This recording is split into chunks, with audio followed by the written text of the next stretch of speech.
Vamos lá, está começando o nosso Jornal da Difusora em sua primeira edição e a gente agradece a sua audiência que só cresce em todo o estado, viu? Obrigado você da capital, você do interior que nos acompanha. Aqui é o Jornal da Difusora com as principais notícias dos bastidores da política até as 2h15 da tarde. Vamos juntos, comigo aqui na bancada hoje, Eduardo Ericeira e o nosso Geisael Marques também. Vem com a gente, você vai ver no programa de hoje, o governador Brandão vai pedir ampliação da licença para continuar tratando da saúde. Laésio recebe afago de Roberto Rocha, mas grava vídeo incentivando a candidatura de Bel ao Senado. CPI dos Transportes, hoje é dia de apresentação do relatório final. Capitania dos Portos faz segunda vistoria do ferry José Humberto. Cidades maranhenses começam a receber comissão que fará relatório denúncia das violações de direitos humanos e do não acesso à terra a organismos internacionais e nacionais. Tudo isso agora no Jornal da Difusora.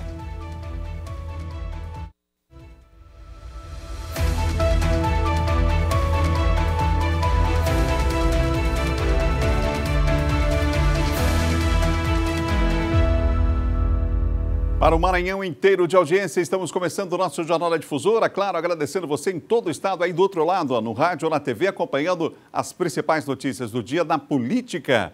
989-9196-8622 é o nosso WhatsApp. Para você participar, para você mandar mensagem, sugestão de pauta também para nós e dizer qual a cidade que você está acompanhando o nosso programa. São 217 municípios, o Maranhão unido através da informação.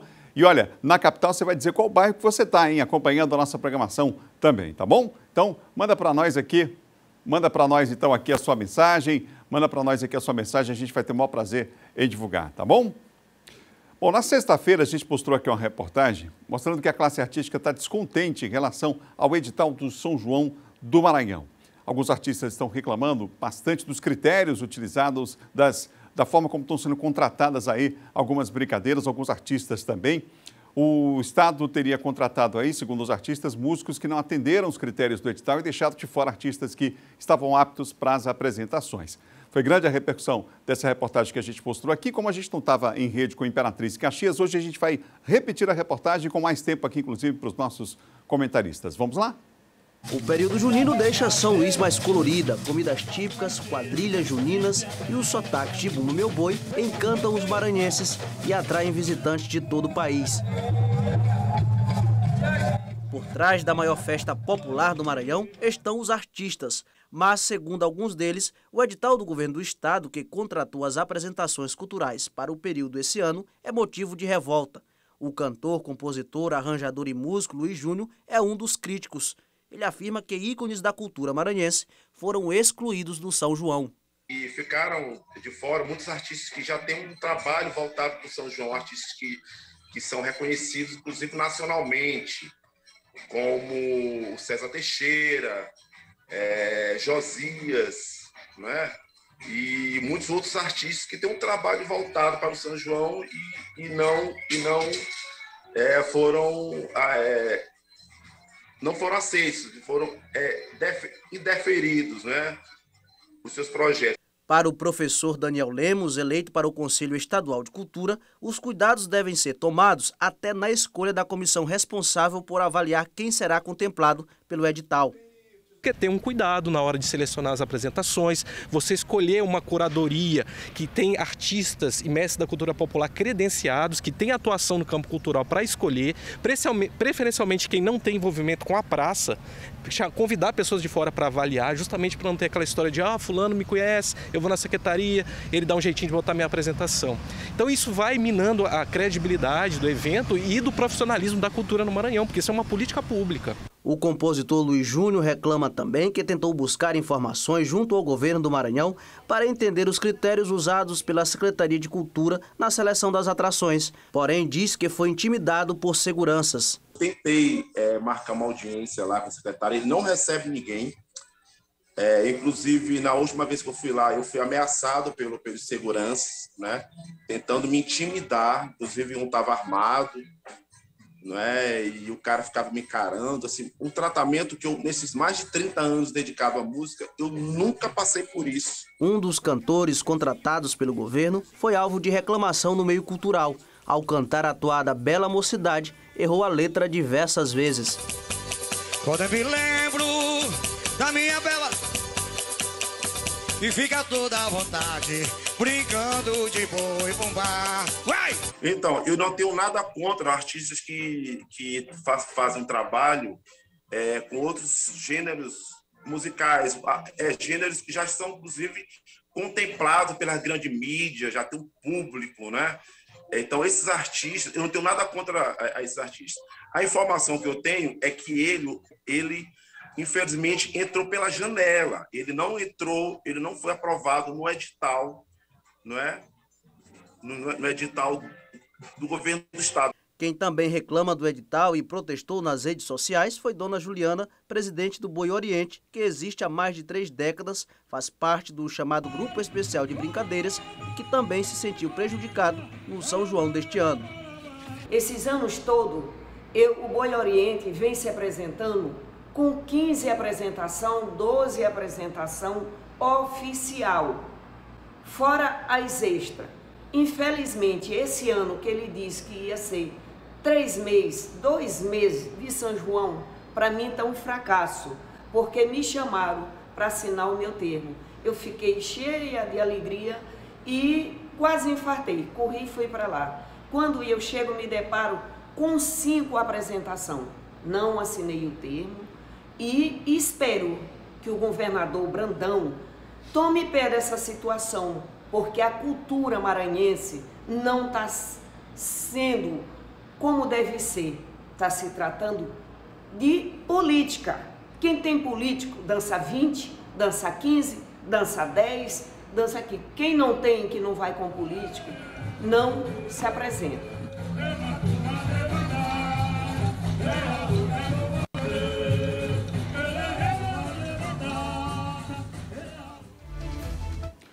Olha, em nota, o governo do Maranhão alegou que o cantor, que a gente mostrou aí na reportagem, foi devidamente contratado pelo órgão através de um processo de inexigibilidade que é o mesmo utilizado para a contratação de outros artistas locais que não tenham sido selecionados, embora tenham participado do credenciamento. O governo também informou que a realização de um credenciamento não inviabiliza que outras atrações possam ser contratadas. Quanto ao músico Luiz Júnior Maranhão, o governo do estado disse ainda que nos dias 8 e 9 de junho deste ano ele foi recebido na Secretaria de Cultura e, segundo a nota, não houve qualquer tipo de intimidação ao artista. Quanto à reclamação da representante do Boi Oriente, nós não recebemos uma resposta específica quanto à reclamação que ela fez. Mas, segundo o governo, a Secretaria de Estado informou que a programação de São João ainda está em andamento, serão 60 dias de festa em todo o Maranhão e todos os grupos selecionados para o evento terão suas apresentações garantidas até o final do festejo. Nesse São João, eles informam aqui que estão contemplando mais de 500 atrações juninas que se apresentarão em cerca de 20 arraiais oficiais. O período junino se estende até o dia 31 de julho. Nós também perguntamos à Secretaria quais os critérios para a escolha da comissão avaliadora dos projetos. Nós tínhamos já informado aqui que apenas um dos 7 membros da comissão tem produção artístico-cultural ou experiência em projeto cultural. Mas quanto a esse aspecto, a Secretaria de Estado da Cultura não se manifestou. 1h mais 23 minutos, 1h23. A gente tem recebido aqui contatos, Jejael, Eduardo, de outros artistas também que estão se sentiram não contemplados, né, com esse edital que está aí, inclusive questionando alguns aspectos aí do edital. Boa tarde para vocês dois, conversando com o Jejael, boa tarde. Boa tarde, Adalberto, boa tarde, meu querido Eduardo Ericeira, pessoal do estúdio, todo mundo de casa. Tem sido assim, muitas as reclamações, inclusive fui marcado em uma reclamação neste fim de semana pelo Zeca da Cultura, que reclama que algumas danças regionais do Maranhão estão clamando por socorro, palavras dele, do governo do Maranhão.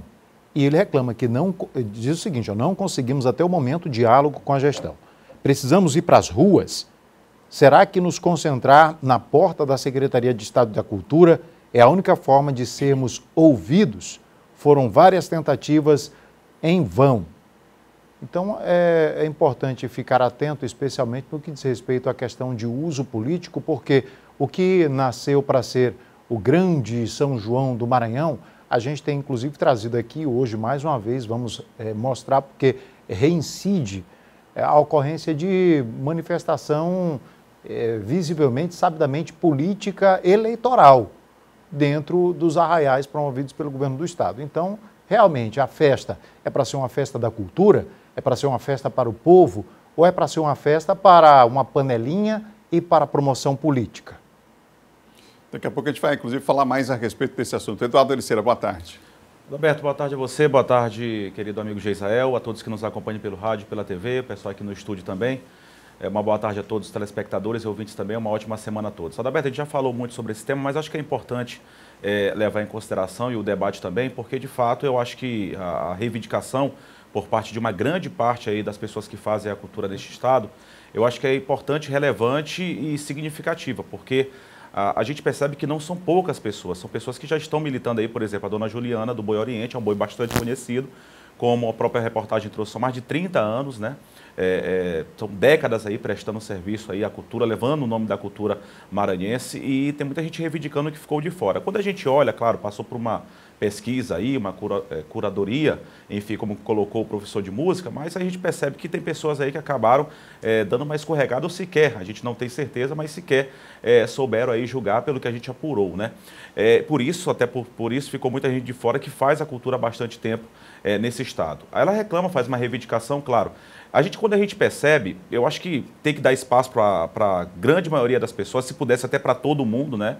Que faz cultura realmente, não é algum aproveitador, algum oportunista que de repente se jogou como cantor, se coloca como grupo de Bumba Boi ou qualquer outro grupo do folclore maranhense, buscando aí um espaço para ganhar dinheiro, apenas ganhar dinheiro, não divulgar a cultura da forma correta, e eu acho que não só uma importância cultural, mas até social, muito significativa para todo o estado do Maranhão, para as pessoas que visitam esse estado, para vislumbrar, né, esse São João, pela questão cultural e social. Claro que tem política pelo meio, mas tem que ser colocado na frente, pelo menos para ser assim na prática, é a questão cultural e a questão social. Então a gente percebe que tem uma reivindicação muito grande, com toda a razão, porque a gente tem visto aí, infelizmente, algumas aberrações se apresentando nos arraiais aqui do estado do Maranhão, notadamente na capital São Luís, que a gente tem acompanhado mais, mas também pelo interior do estado, a gente tem informação que isso está acontecendo. De fato que a festa é muito bonita, o São João é importante, mas a reclamação também é significativa e é importante, porque são vários grupos que deixaram de se apresentar, grupos que já prestam esse serviço essencial para a cultura maranhense há muitos anos, tem todo o direito, claro, de reivindicar. 1h mais 27 minutos, 1h27, você ligado aqui no Jornal da Difusora. Nós vamos a Brasília, a repercussão é grande por lá e o presidente da Petrobras renunciou ao cargo, diminuiu agora a pressão pela CPI. Você lembra que semana passada havia essa previsão de uma CPI para essa semana? Quem tem os detalhes ao vivo é a Raniele Veloso, que está comigo aqui direto da capital federal. Boa tarde, Raniele. Alberto Melo, boa tarde a todos que nos acompanham ao vivo, direto de Brasília. Bom, segunda-feira começando ainda repercutindo o assunto da última sexta-feira, o reajuste no preço dos combustíveis.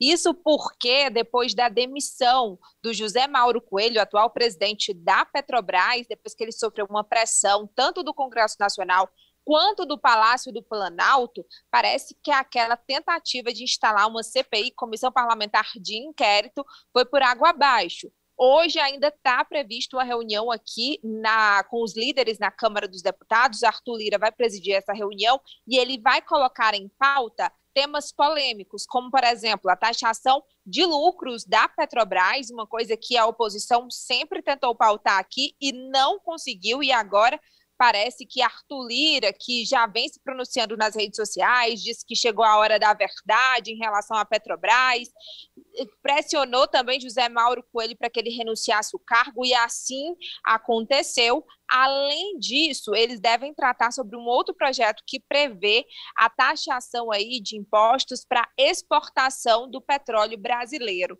E essa CPI, que parece, que tudo indica, pelo que eu conversei aqui nos corredores do Congresso, essa reunião deve ser esvaziada porque José Mauro Coelho já pediu a demissão.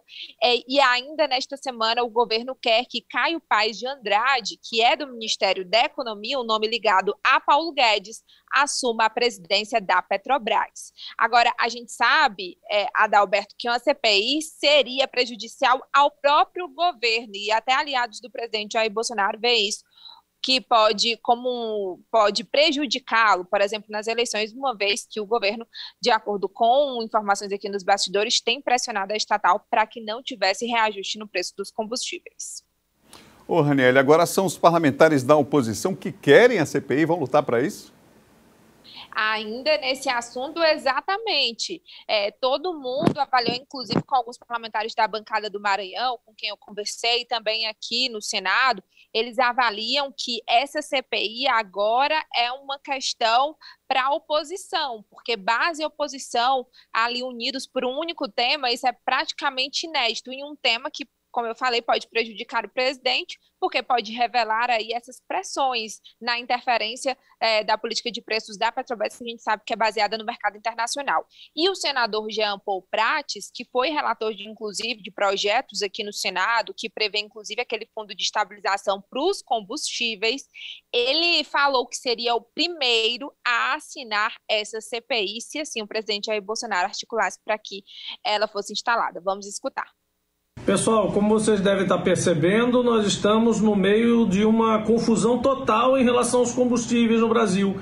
O preço aumentou, apesar de Bolsonaro ter proposto projetos de lei e ter passado leis que tiram dinheiro dos estados, da educação, da saúde, da assistência social, da segurança pública, para diminuir o preço do combustível. Não aconteceu nada disso, nós avisamos que ia ser assim e agora está aí. O presidente da Câmara, desesperado, fazendo pressão em cima do presidente da Petrobras, dizendo que vai chamar uma CPI para investigar a Petrobras. Pois, presidente Arthur Lira, tá aqui um que assina, viu? Sou o primeiro a assinar. E agora, se você não propuser, nós vamos propor a CPI da Petrobras para saber para onde foram os dividendos bilionários que vocês distribuíram, ao invés de colocar na conta de estabilização para diminuir o preço e o sofrimento do brasileiro e da brasileira. Só lembrando que a Petrobras lucrou 106 bilhões de reais no ano passado e só no primeiro trimestre desse ano foram mais ali de 40 bilhões de reais e o governo é o acionista majoritário, então boa parte desse lucro vai para os cofres da União. Lembrando também que há uma articulação aqui, Adalberto, para a criação de um auxílio para os caminhoneiros, ainda uma medida populista do presidente Jair Bolsonaro que quer aliviar ali sua imagem com os caminhoneiros porque o reajuste do diesel foi maior na última semana. Volto com vocês. Obrigado, Raniele. Boa semana. Até amanhã. Ao vivo falamos de Brasília com a nossa correspondente Raniele Veloso. 1h mais 32 minutos, Geisael. Eu queria, como sempre, a gente precisa trazer luz aqui a algumas questões, porque muitas vezes algumas coisas ficam sendo repetidas e elas não têm nenhum tipo de profundidade, ficam só na superficialidade. Vamos lá. O presidente Jair Bolsonaro inventou essa história de pedir uma CPI. Beleza. O principal acionista da Petrobras é justamente quem? O governo federal. Quem é que indica o presidente da estatal? É o governo federal. A maior parte dos membros do conselho da Petrobras é de gente indicada pelo governo federal. Portanto, quem mantém um controle é o governo federal. Essa história de pedir CPI para investigar o presidente da Petrobras, que foi ele mesmo que indicou. Isso pode, inclusive, se transformar num tiro no pé. Sinceramente, fica se fazendo esse tipo de joguinho que é para alimentar a militância. É só isso. Infelizmente, nesse momento, tem um bando de bolsominion em casa balançando a cabeça assim, e me xingando. Porque preferem permanecer na ignorância, mesmo com toda a informação, mesmo com toda a explicação. O principal acionista da Petrobras é o governo federal. O principal beneficiado com o lucro da Petrobras é o governo federal. Quem indica o presidente da Petrobras é o governo federal. A maior parte dos membros do conselho é indicada pelo governo federal. É como se o sujeito matasse o próprio pai, matasse a própria mãe e chegasse na frente do juiz pedindo clemência porque ficou órfão. É a mesma coisa. É pedir para investigar assim mesmo. Eduardo.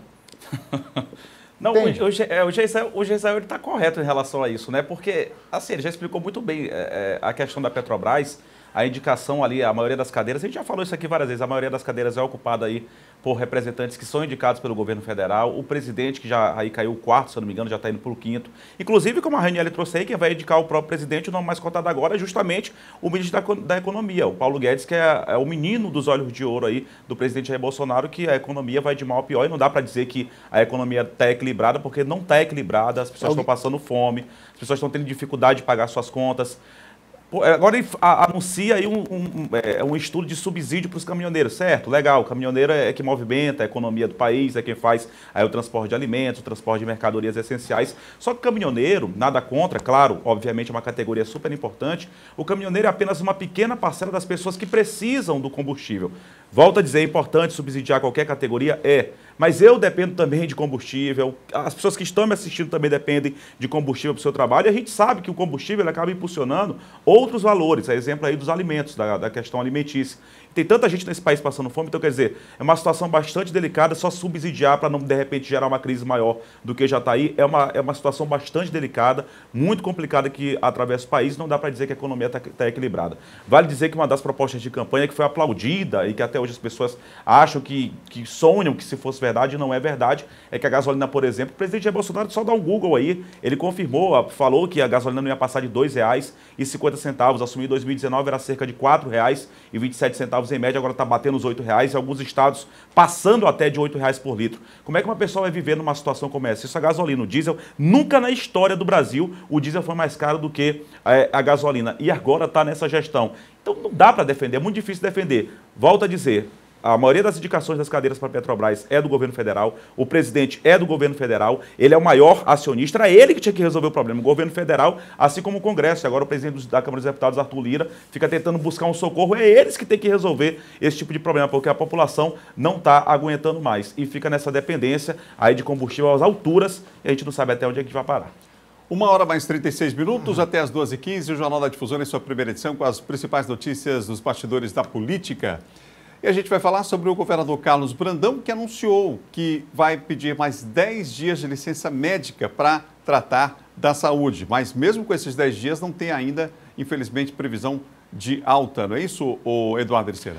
Pois é, Adalberto, o governador Carlos Brandão ele se manifestou hoje alegando que, claro, ele disse que quer voltar a assumir o comando do governo do Estado, claro, ele se licenciou, já passou 30 dias, a gente falou isso aí inclusive na semana passada, é um período muito longo e ainda tem um fator complicação aí do período vedado por conta aí da Justiça Eleitoral, a gente está em ano de eleição. Então, uma situação bastante delicada, inclusive, da saúde do governador Carlos Brandão. A gente pôde, inclusive, olhá-lo, ele parece estar bem de saúde, a gente torce, claro, ficar feliz, né, pela vida, o restabelecimento aí, à saúde do governador licenciado Carlos Brandão. Ele disse que vai pedir essa licença por mais 10 dias, vai estender esses 10 dias, só que ainda não deu uma confirmação quando é que vai voltar. Ele espera, claro, diz que espera voltar dentro desse prazo, o quanto antes possível, mas tudo depende ainda, após cirurgia que ele fez, para a retirada de um cisto num rim, que foi a cirurgia que foi feita pelo governador Carlos Brandão, ele disse que fez uma espécie de dreno, e aí, por conta disso, ele estaria aguardando a retirada desse dreno para poder voltar. Claro, uma alta médica, ele tem que seguir aí, está sob os cuidados médicos, tem que seguir a orientação médica, que a saúde é o fundamental, a saúde é o principal, não só para o governador, mas, claro, para todos nós. Então, está aguardando aí a retirada desse dreno para que possa voltar com toda a tranquilidade, aí, com a saúde plenamente restabelecida. O fato complicador, como eu disse, é que talvez essa volta, ao que tudo indica, hoje já são aí dia 20, né, dia 20 já de junho, situação bastante delicada, no dia 2 já não vai poder fazer, vai ter essas amarras, né, por conta da Justiça Eleitoral, então vai ficar aí muito complicada a situação até de pré-campanha do governador Carlos Brandão. Gisele. Eu só queria pontuar aqui, Adalberto e Eduardo, que o fato de o governador Brandão pedir aí a extensão por mais 10 dias da licença não quer dizer que ele volte daqui a 10 dias. Eu queria até que se recuperasse o mais rapidamente possível, né, e pudesse estar de volta ao estado do governador Brandão. Mas não é o nosso desejo que vai fazer algo se tornar real. Mas fato é que pode até passar dos 10 dias, e sendo hoje dia 20, tendo como prazo limite 4 de julho, a partir do qual não se poderá mais tomar algumas atitudes como chefe do executivo estadual, alguns impedimentos legais por questão de ano eleitoral. Então, isso é uma dificuldade a mais para a pré-campanha ou até mesmo para a campanha que irá enfrentar o governador Carlos Brandão na sua reeleição. Porque nenhuma obra nova mais poderá ser lançada, convênios, qualquer tipo de coisa que dependa da caneta do gestor, pelo menos aquilo que é algo novo a ser feito, não vai mais poder ser feito, o que vai deixar aí ainda um pouco mais difícil a situação no que diz respeito do campo político eleitoral do Brandão, apesar do esforço do grupo político em torno dele no Maranhão para não deixar esfriar o seu nome na corrida para um novo mandato no Palácio dos Leões. Então tem somente até o dia 4 de julho para que se possa fazer qualquer tipo de ação e, na verdade, é costumeiro fazer o uso da máquina, ainda que dissimulado, de ação governamental, mas isso tem ficado impedido de fazer o governador Brandão. Sobre isso que o Geisel falou rapidamente, Adalberto, ele falou que inclusive ele está acordando 6 horas da manhã e dormindo meia-noite, conversando aí com os secretários, inclusive até com o governador em exercício Paulo Velten, com políticos ali que apoiam, são entusiastas aí da pré-candidatura do governador Carlos Brandão. Só que a gente sabe que não é a mesma coisa, né? Falar pelo telefone, claro, é importante manter esse contato, só que a gente sabe que não é a mesma coisa. Fora que não tem essa presença, não tem esse diálogo com os eleitores, que é o principal, que é o fundamental, pelo menos pessoalmente. Então ele tem esse diálogo, pode manter esse diálogo, claro, pelo telefone, uma liberação médica, obviamente, já que ele tem tratamento de saúde, mas a gente sabe que não é a mesma coisa. Presencialmente, olhando ali cara a cara com o eleitor, participando das atividades de pré-campanha, é fundamental, é muito mais importante para o candidato, obviamente. 3 vezes ele disse isso, né? Que acorda às 6 da manhã e dorme meia-noite. Parece coisa ensaiada por marqueteiro. Aliás, várias frases ditas ali parecem muito coisa ensaiada por marqueteiro. 1h mais 41 minutos. Daqui a pouquinho a gente vai voltar a falar do assunto que continuou no final de semana repercutindo nas redes sociais, que é a aparição do governador licenciado nos arraiais da cidade, na entrada do arraial, durante apresentações juninas também. A gente falou sobre o assunto na semana passada e volta ao tema daqui a pouco, porque outros vídeos vão chegando, inclusive, de outros arraiais aqui da cidade. Pelo que a gente vê, um vídeo é o mesmo vídeo, né? Só que em locais diferentes. A gente fala sobre o assunto daqui a pouco, viu? Olha só, Revemar é uma concessionária completa, hein, gente? Um recado para você. Completa com atendimento personalizado, excelência na prestação de serviços. A nossa oficina possui profissionais qualificados pela Fiat. Peças e acessórios originais, claro, de altíssima qualidade. Agende um test drive e conheça toda a tecnologia, conforto e segurança que os nossos carros oferecem, além das entradas facilitadas e parcelas reduzidas. Tudo isso para você não perder a chance de ter um Fiat para chamar de seu. Acesse fiatrevemar.com.br ou ligue 3042-2072. Fiat Revemar, venha nos visitar e vire a chave dos seus sonhos. Unidade Centro, na Kennedy 147 Chordoa, ou Unidade Holandeses na Avenida dos Holandeses, número 22, no bairro Calhau, aqui em São Luís. Fiat, você sabe, né? É Revemar.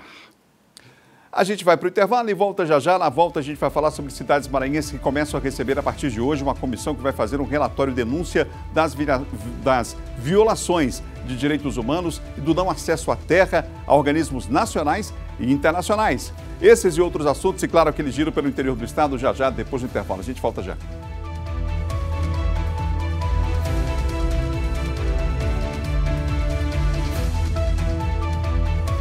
Uma hora mais 45 minutos, já voltamos com o Jornal da Difusora em sua primeira edição na bancada, Eduardo Ericeira e Gisele Marques nessa segunda-feira, nesse comecinho de semana.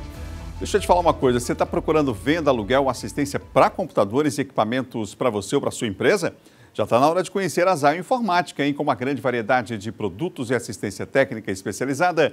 Na Zayo Informática você encontra cartuchos originais e compatíveis, monitores, notebooks, impressoras e muito mais. E olha, os preços cabem no seu bolso, viu? Compre pelo site e receba em casa. E o frete é grátis para toda a ilha. Frete grátis para toda a ilha. Confere em zayoinformatica.com.br ou ainda pelo WhatsApp, que é o 989-8428-4649. A Zayo Informática fica na Rua 9, quadra 14, número 49, no Quatrac 5. Zayo Informática, a inovação da informática na sua cidade, tá bom?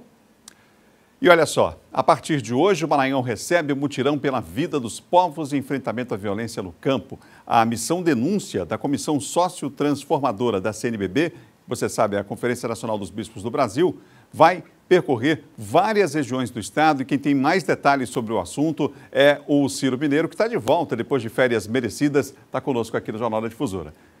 Ciro. Obrigado, Adalberto. Boa tarde a você, boa tarde ao Eduardo, ao Geisael e a todos que acompanham, né, o Jornal da Difusora na sua primeira edição. É isso mesmo, viu, Adalberto? A ação tem por objetivo montar um relatório denúncia das violações de direitos humanos e o de não acesso à terra pela população de alguns territórios maranhenses nos municípios de Arari, Caxias, Buriti, Brejo, São João do Soter, e também na capital maranhense. O material será utilizado para a realização de denúncias para organismos nacionais e internacionais.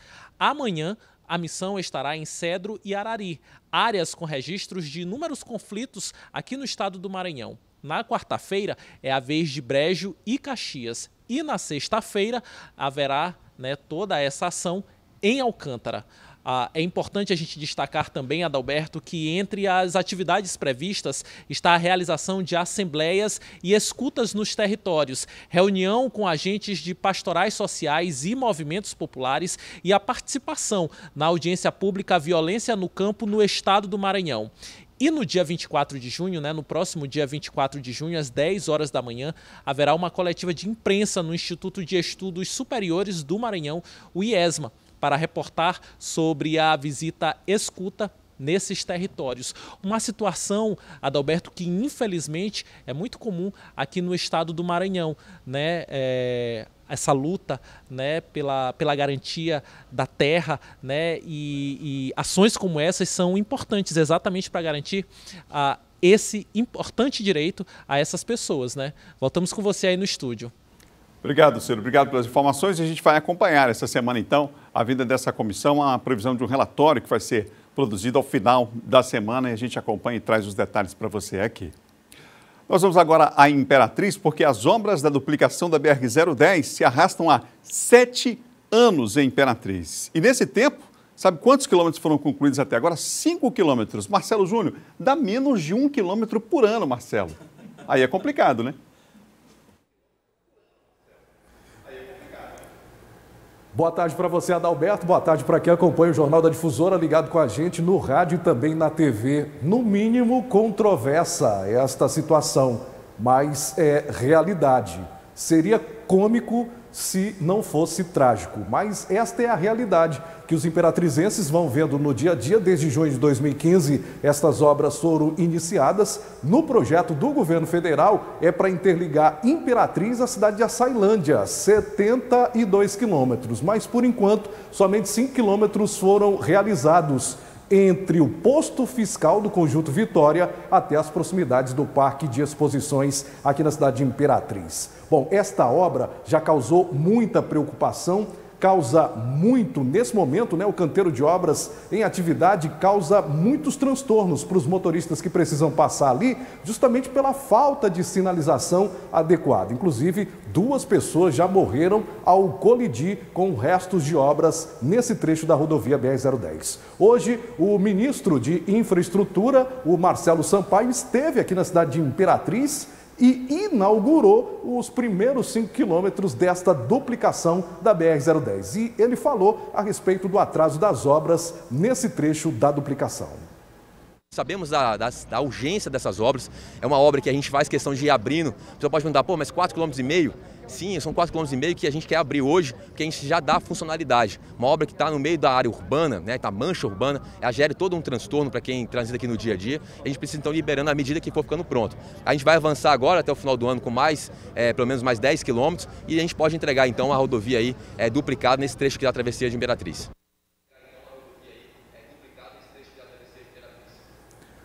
O ministro disse, ao desembarcar aqui na cidade de Imperatriz, que esse atraso nos últimos anos foi em decorrência de situações envolvendo a liberação de recursos e que agora a bancada maranhense destinou valores para o andamento destas obras. No Jornal da Difusora, segunda edição, a gente vai ter a reportagem completa, inclusive o ministro falando sobre o momento das condições das rodovias federais que cortam o estado, que são bastante dificultosas. Adalberto, volto com você.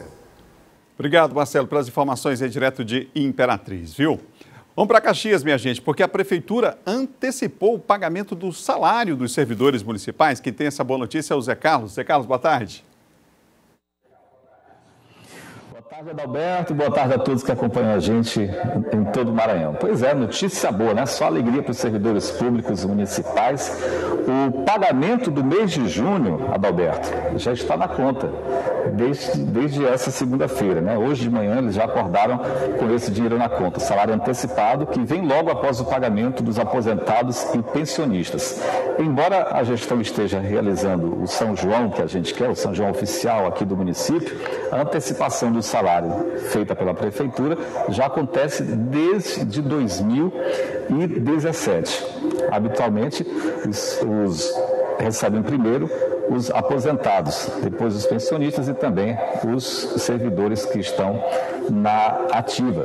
Dessa forma, Adalberto, a gestão criou essa cultura do pagamento antecipado. Então é só comemoração, isso é notícia boa. Ir para o São João, curtir o São João da cidade e ao mesmo tempo com dinheiro no bolso para lanchar, para fazer alguma coisa e, é claro, para as despesas de todos os meses que a gente não consegue fugir. Então, os servidores de Caxias estão aí. Só alegria nesse São João. Falar nisso, São João aqui tem sido muito bom, viu, Adalberto? Espero que você apareça até o final das festividades, que eu tenho certeza que você vai gostar muito. Boa semana para você, essa é a nossa informação de hoje. Adalberto. Obrigado, Zé Carlos. Estivemos bem representados aí por Dona Kate, que no final de semana arrasou na transmissão ao vivo aí do São João aí em Caxias, viu? Um abraço a toda a nossa equipe aí de Caxias. É só, a medida é muito boa, né, da prefeitura de antecipar o salário. O pessoal é que tem que ser controlado, para não chegar, de repente, recebe o dinheiro antes do São João e quando chegar São Marçal lá no dia 30 já não tem mais. Então, calma, gente, ainda tem um mês aí pela frente. Mas a medida, o anúncio é bom, né? O pessoal gostou aí da notícia. 1h mais 54 minutos, 1h54. E olha, em comemoração ao mês do meio ambiente, o Sistema Difusora separou aqui diversas dicas para você implementar na sua rotina e, claro, colaborar com a sua preservação. Confira agora. Você sabia que 800 sacolas plásticas são utilizadas por pessoa durante o ano? Seja adepto de sacolas ecológicas e ajude o meio ambiente. Meio Ambiente em Pauta é um oferecimento Vale. Até às 2h15 da tarde, o Jornal da Difusora em sua primeira edição, mas agora Imperatriz e Caxias vão seguir com a programação local. Um ótimo jornal aí para todos aí em Caxias e Imperatriz, também a região Tocantina e a região dos Cocais.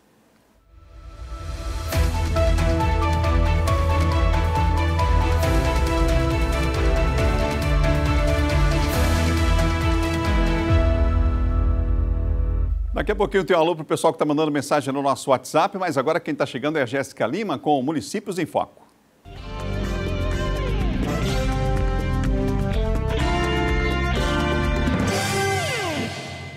Olá, boa tarde. A Secretaria Municipal da Fazenda de São Luís disponibilizou os dados do IPTU 2022 no portal do órgão. Este ano, o lançamento, emissão de guia para pagamento e o atendimento, inclusive para impugnações e solicitações de isenções, pode ser feito online.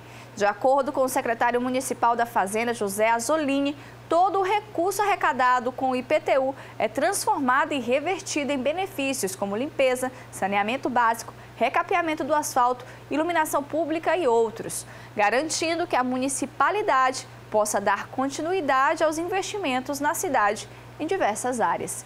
Esse foi o destaque do Municípios em Foco. Até a próxima edição.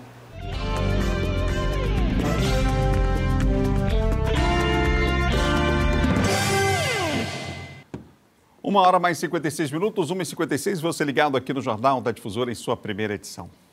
Eduardo Ericeira, como a gente falou no primeiro bloco, o governador Carlos Brandão está licenciado, né? Mas a gente, desde a semana passada, vem mostrando aqui a repercussão, inclusive nas redes sociais, no meio político, de alguns vídeos que estão sendo veiculados nos arraiais. Você recebeu mais vídeos sobre essa...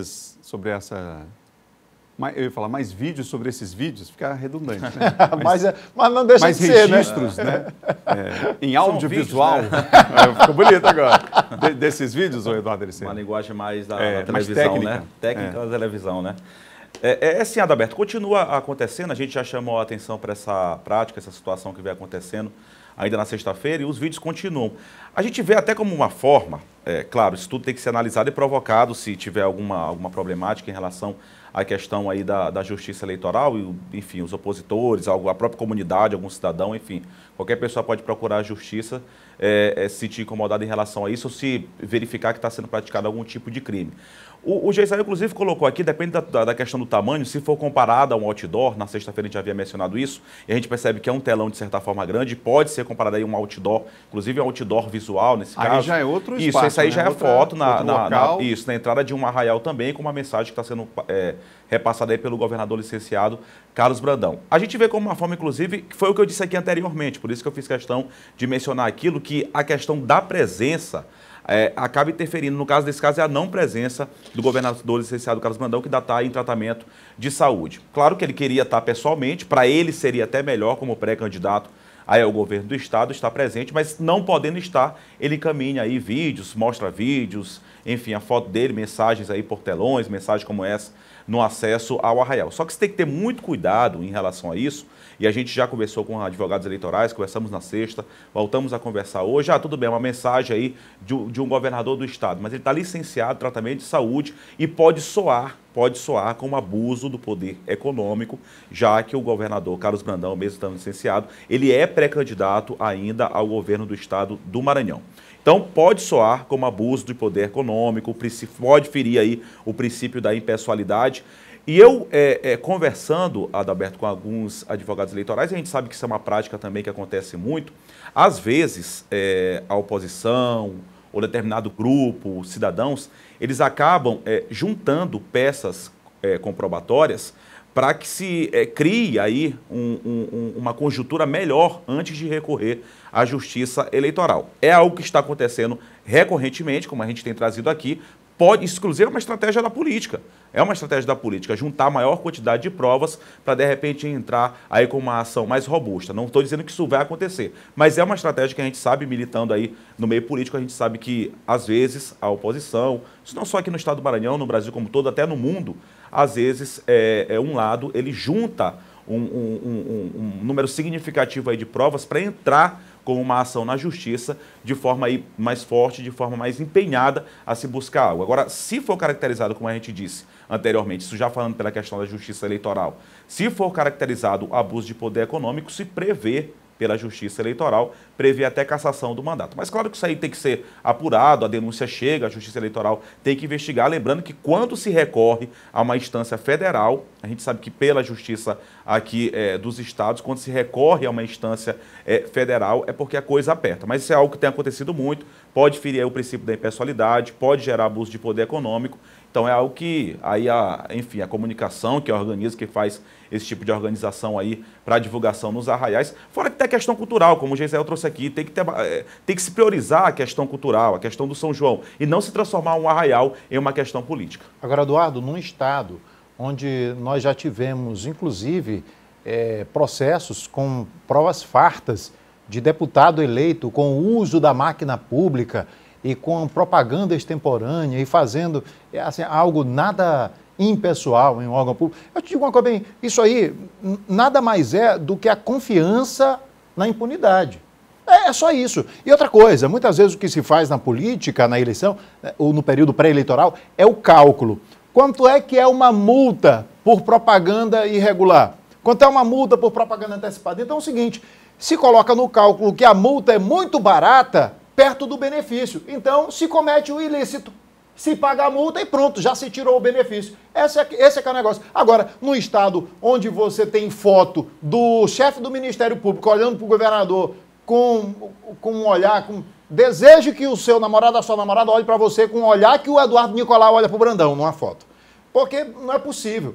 Um cara que, diante de um caos no ferryboat, o senhor Eduardo Nicolau, dá uma entrevista para uma emissora de televisão, para a nossa emissora, falando com o nosso repórter, que não vê problema nenhum, até agora eu não vi nenhum problema. Se você tiver um ferry para você arrumar, ou seja, é um escárnio, é um deboche. Então se faz esse tipo de coisa confiando justamente na impunidade. Ou então se faz o cálculo, mesmo que seja punido com uma multazinha leve ali de 5 mil conto, vale a pena porque já se tirou o saldo que se deveria politicamente. Aí pode ser como propaganda antecipada também, pode ser gerada uma série de crimes numa situação como essa, na verdade. E que se alguém souber onde é que está o Ministério Público, me avisa aí. 2 horas mais 1 minuto, 2:01, a gente faz o seguinte, vamos para o intervalo agora, no próximo bloco nós vamos falar sobre transporte público aqui na capital, sobre ferryboats também, sobre a CPI dos transportes, vai falar sobre a CPI, a expectativa é que hoje esse relatório, enfim, seja de fato entregue. Vamos falar também sobre os movimentos políticos, já, dos pré-candidatos. Depois do intervalo, gente, rapidinho, um instante só.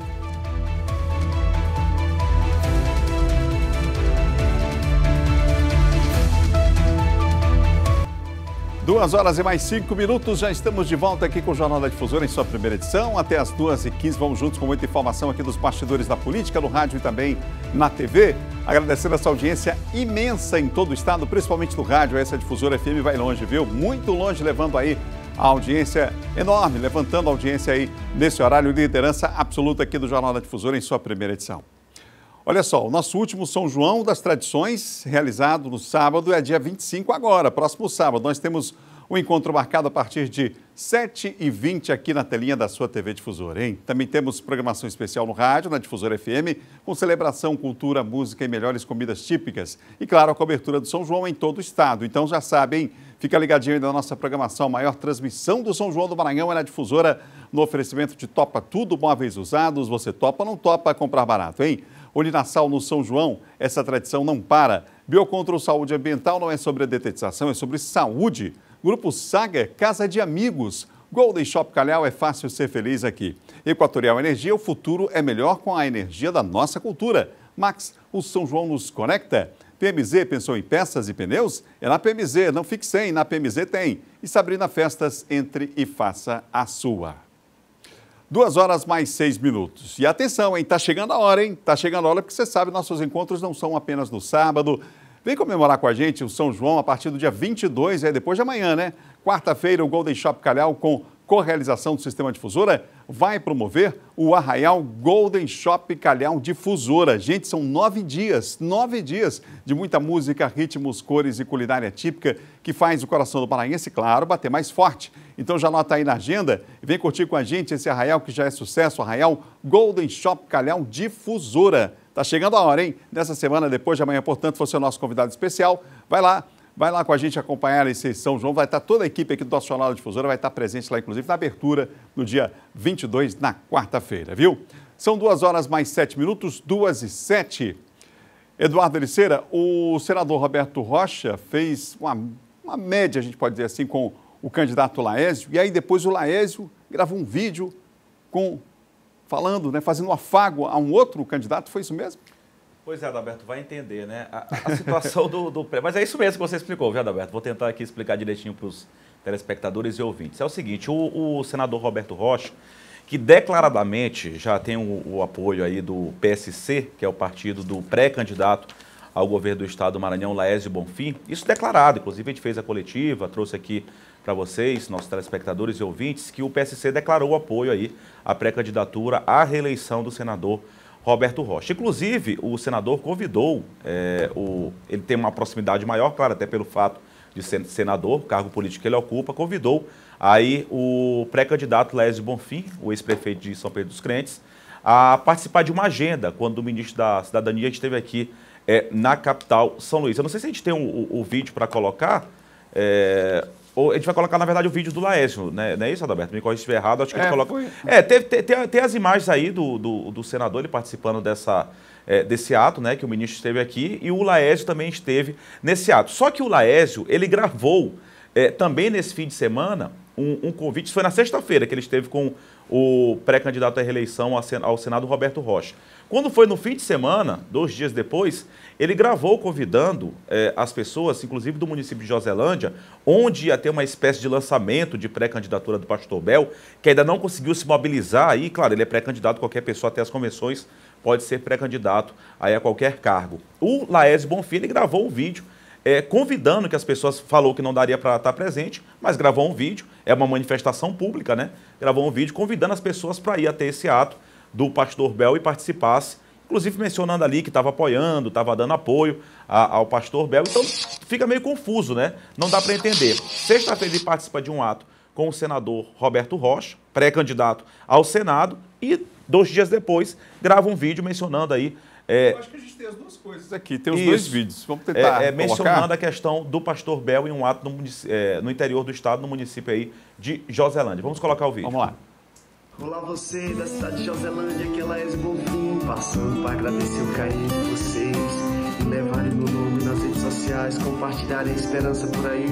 E olha, ainda há pouco o pastor Bel me ligou, disse que aí vai ter uma grande carreata pelas ruas, vão levar esperança nas ruas de Joselândia. E eu fico muito feliz pela pré-campanha do pastor Bel, que Deus continue abençoando, soprando cada vez mais, para que ela cresça e fique pujante. No mais, eu não posso estar aí hoje, mas o meu coração vai estar com vocês. Que Deus continue abençoando as famílias de Joselândia, toda a família do pastor Bel, as ovelhas, e no mais, o Maranhão tem jeito sim. Grande abraço a todos. O Laércio aproveitou até para... Sempre quando ele grava um vídeo também, ele aproveita para, claro, puxar uma sardinha para ele, pré-candidato ao governo do Estado. Mas, enfim, o fato é que, eu não sei, deve ter levado outro puxão de orelha aí, porque, assim, o presidente do partido é o Aloysio Mendes. O Aloysio Mendes já declarou apoio ao senador Roberto Rocha e o Laércio continua teimando em declarar apoio aí. Participar, claro, mencionar, declarar apoio ao senador Roberto Rocha, pré-candidato à reeleição, mas também ainda dando esse apoio ao pastor Bel. Então, precisa se decidir aí e, na verdade, essa questão partidária às vezes complica a situação do pré-candidato Laércio Bonfim. Vamos lá, são 2 horas e mais 11 minutos, 2h11, você ligado aqui no Jornal da Difusora em sua primeira edição. Você vai mandando sua mensagem aí para o nosso WhatsApp. Eduardo, já tem mensagem aí do pessoal que está acompanhando a gente aqui da capital e também no interior do estado. A gente vai já falar sobre a CPI dos transportes aqui da Câmara de São Luís, viu, pessoal? Eduardo? Eu acho que é Sheik ou é Shaik, eu acho que é Sheik do Altos do Calhau que está acompanhando a gente, aqui do município de Pinheiro também, mas acabou não colocando o nome, só falou que está acompanhando a gente na cidade de Pinheiro. O Pedrinho da cidade de Pinheiro também está acompanhando a gente. Mais mensagens aqui, o pessoal também mandando algumas opiniões, denúncias. O Leonardo está acompanhando a gente no Altos do Calhau também. Leonardo, grande abraço, obrigado pelo carinho da audiência. Parabenizando aqui a bancada pelo debate, mas não colocou o nome. O Luiz Carlos acompanhando a gente no bairro da Madrideus.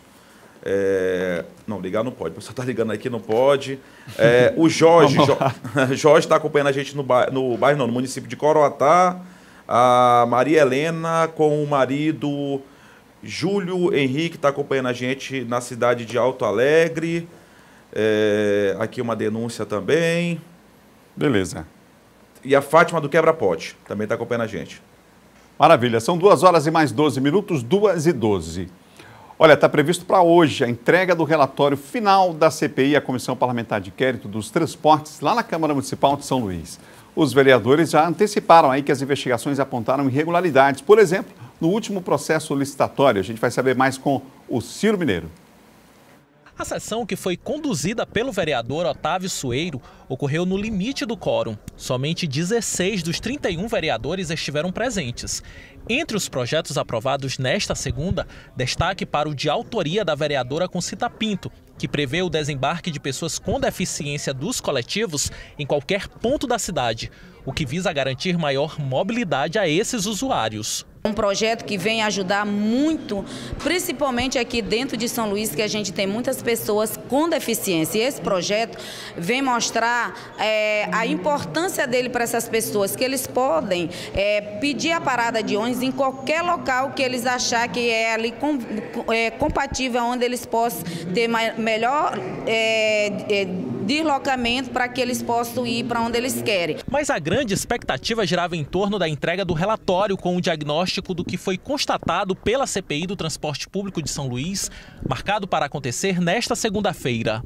Após os trabalhos legislativos, os vereadores que integram a Comissão Parlamentar de Inquérito do Transporte Público se reuniram novamente com o objetivo de finalizar o relatório, que, de acordo com o presidente da CPI, o vereador Chico Carvalho, será entregue ainda nesta segunda-feira para a mesa diretora da Câmara Municipal de São Luís. O vereador adiantou que irregularidades foram constatadas, principalmente no que se refere ao processo licitatório do transporte público da capital maranhense. Diagnosticamos vários erros, vários problemas na licitação, nos contratos de transporte coletivo, mas nós não queremos que aconteça como aconteceu aí em Teresina, que a cidade está sem transporte coletivo.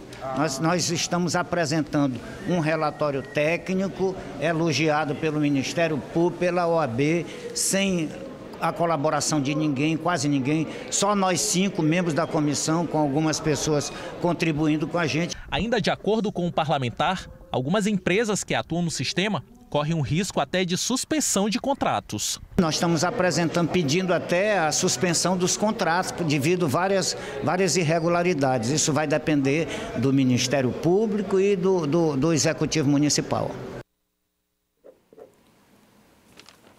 E aí, pessoal, expectativa para sair o resultado aí da CPI. A gente está aguardando aí o resultado. Até achei que agora pela manhã já ia ser apresentado o relatório, mas não foi não. Expectativa de vocês aí. Roberto, CPI como a gente disse aqui, uma situação delicada, né? A gente não percebe resultado positivo de CPI, não só aqui no Maranhão, São Luís, no caso. A Lídia esteve lá e falou que avançou em algumas coisas, né? Pois é, a questão da CPI, vamos lá, é que tem um momento que acaba, é limitado o papel da CPI. Sim. Tem um momento em que acaba o papel da CPI. Vou citar aqui, por exemplo, a CPI da Covid, né, lá no Congresso. Tá, e todo mundo fica querendo saber, cadê o resultado da CPI? A CPI foi finalizada, foi entregue o relatório e agora está na mão, por exemplo, nacionalmente, do Procurador-Geral da República, PGR. Né? É mais um engavetador. Então, se você pega uma CPI de uma casa legislativa e vai para a mão do relatório pedindo providências para um órgão como o Ministério Público, se o Ministério Público não faz nada, se os outros órgãos não tomam as providências, aí não adianta também culpar, porque já é muito comum a gente ficar dizendo que CPI não dá em nada. Não. Muitas vezes ela é morta ali mesmo, até com um relatório velho pífio, mas se ela for bem feita, com uma boa investigação, com um bom relatório, a partir de então, de entrega o relatório, são com os órgãos competentes. Aí a gente não pode ficar apontando também para a Casa Legislativa. Eu, sinceramente, desde o início estava duvidando muito, apesar de ser um dos entusiastas da CPI do transporte público na Câmara. Vamos aguardar. Mas agora eu quero ver se vai ter resultado mesmo. Vamos aguardar um relatório aí. Para fechar, a Capitania dos Portos faz hoje uma nova vistoria na embarcação Zé Humberto. Lembra? Zé Humberto? Pois é. A balsa passou por uma adaptação exigida aí pela Capitania para poder operar no transporte aqui do ferryboat entre a capital e a Baixada Maranhense. A embarcação chegou a São Luís há 20 dias e segue parada esperando pela autorização para poder, então, entrar em funcionamento. A gente vai aguardar porque agora pela manhã estava prevista a vistoria, mas a portas fechadas, a imprensa não teve acesso. A gente espera que durante o dia de hoje, acho que é até bom convocar uma entrevista coletiva para hoje à tarde. A gente lamenta, viu, Adalberto? Para anunciar um resultado, de interesse público, a gente lamenta. Quer dizer, a imprensa já não pode ir lá, não é pela gente não, é pelas pessoas que estão aí numa situação complicada há mais de meses, tentando viajar numa situação delicada dessa. E Capitania dos Portos, vocês têm que se manifestar pelo bem público. Isso é uma prestação de serviço, inclusive vocês não estão avisando a população, já que colocaram uma mordaça no Ministério Público. O Ministério Público, assim como está fazendo muito pouco ou quase nada, não fala mais a respeito deste assunto, a gente tem que depender da Capitania dos Portos. Vamos aguardar na tarde de hoje para a gente, à noite no Jornal da Difusora, segunda edição, você deve ter mais detalhes. Amanhã a gente se encontra 1h15 da tarde. Bom começo de semana para todo mundo.